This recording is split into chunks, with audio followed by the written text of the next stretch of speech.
Welcome back to the NutriMedical Report with a dynamic news anchor, broadcaster, analyst, Tim Alexander Lord Sterling.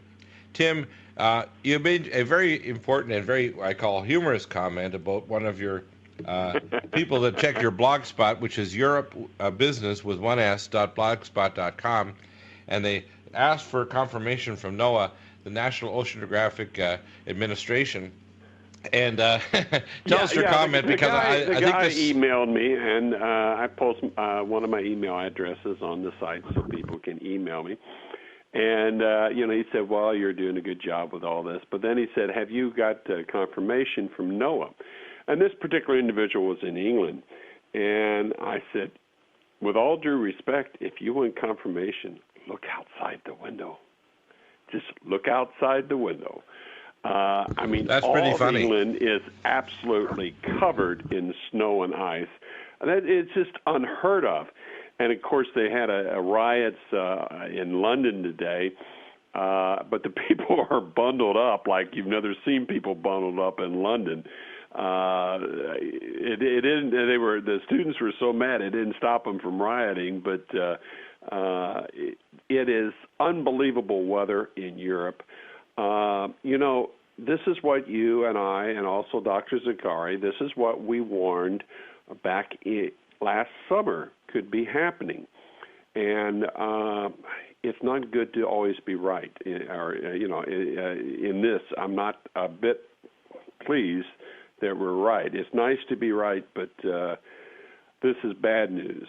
And we are seeing the effect of the effective death of the North Atlantic Current, which is caused by the death of a key part of the thermohaline circulatory system, and that is the death of the loop current in the Gulf of Mexico, because about 78-79% of the oil is still present beneath the surface, somewhere just beneath the surface to the seafloor, because the corrupt Obama administration allowed the corrupt British Petroleum, BP, to use millions of gallons of dispersants to sink the oil so that it would lower their automatic fines.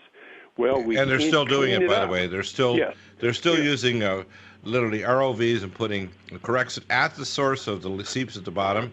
They're still spraying the area out there. Absolutely. And they still have a large drill rig out there that's a deep water drilling rig. There are 4 rigs that cost $1 million per day, 7 days a week, that are at that site.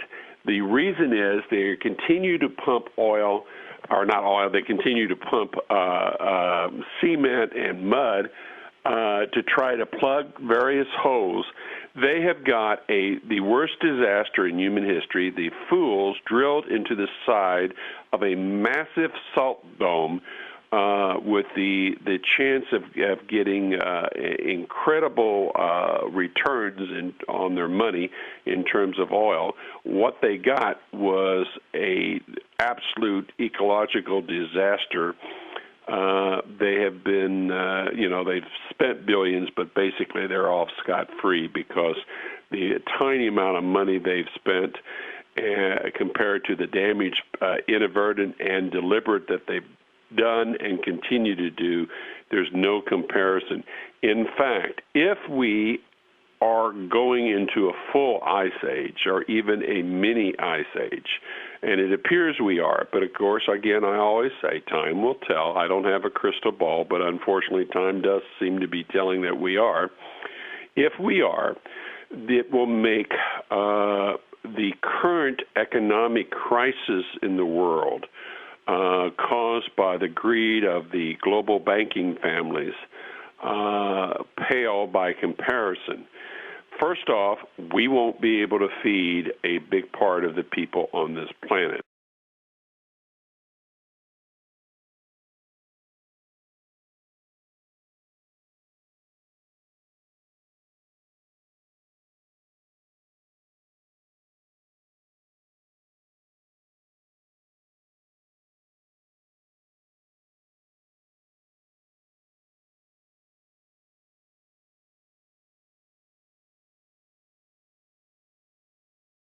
I'm talking maybe somewhere between a tenth to a fourth of the planet will not have food. I'm talking maybe somewhere between a tenth to a fourth of the planet will not have food.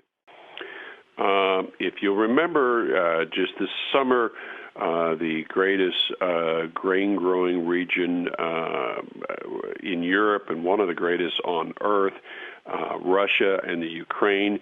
Russia embargoed all exports of grain because of the drought, and the Ukraine was kind of on the border of doing that. They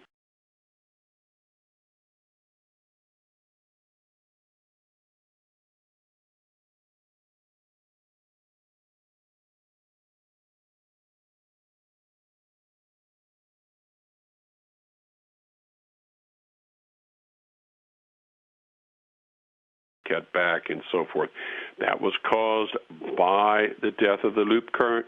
What has happened is the loop current is a key part of the thermohaline circulatory system. It's where a lot of its energy comes from.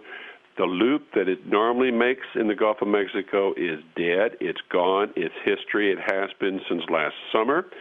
And that warmth is not there. Therefore, the energy, the Florida current continues, the Gulf Stream continues, but not as far. And where the Gulf Stream, in effect, becomes the North Atlantic current, also called the North Atlantic drift, it simply isn't there. Now, the jet stream is the primary, in appearance, is the causative factor because it's oscillating. The reason, however, it's oscillating is this warm water, this river of warm water that goes to Ireland and part of it goes up north in the Norway current, and part heads south in the Canary current once it hits Ireland, the United Kingdom. This warm body of water effectively isn't there anymore.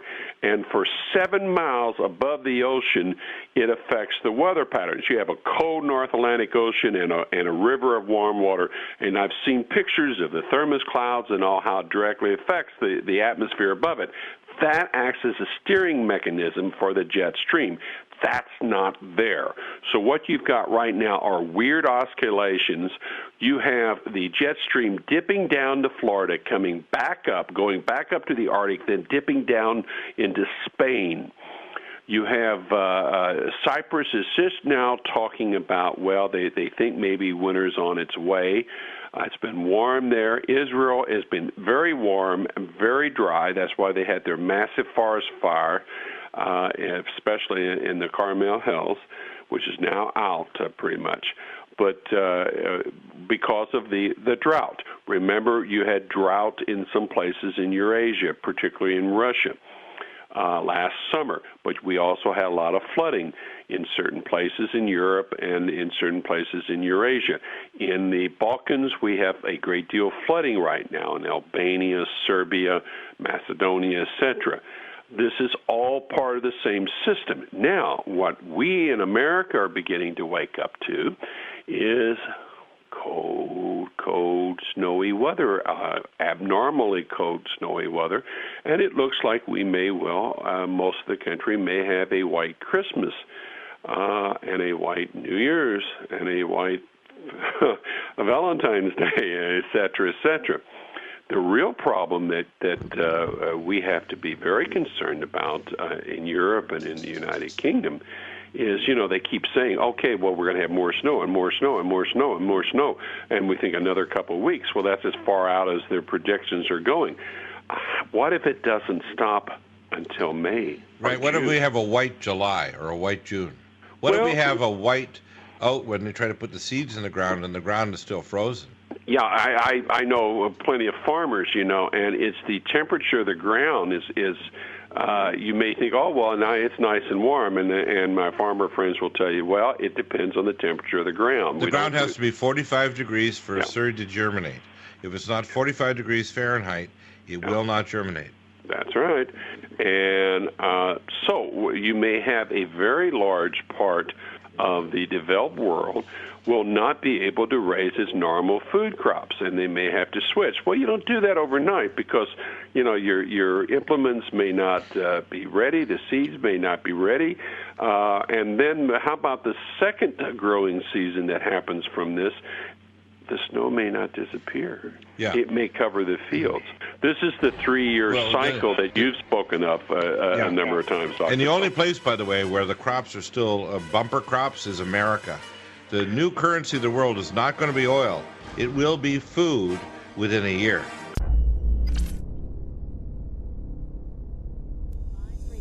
About a wind chill advisory in effect for South Florida this morning. That's because even though we're waking up to temperatures in the 30s and 40s, feels more like the upper 20s and 30s across some parts because of those strong winds. A freeze watch in effect for all of us tonight, and a hard freeze warning right now for the Treasure Coast.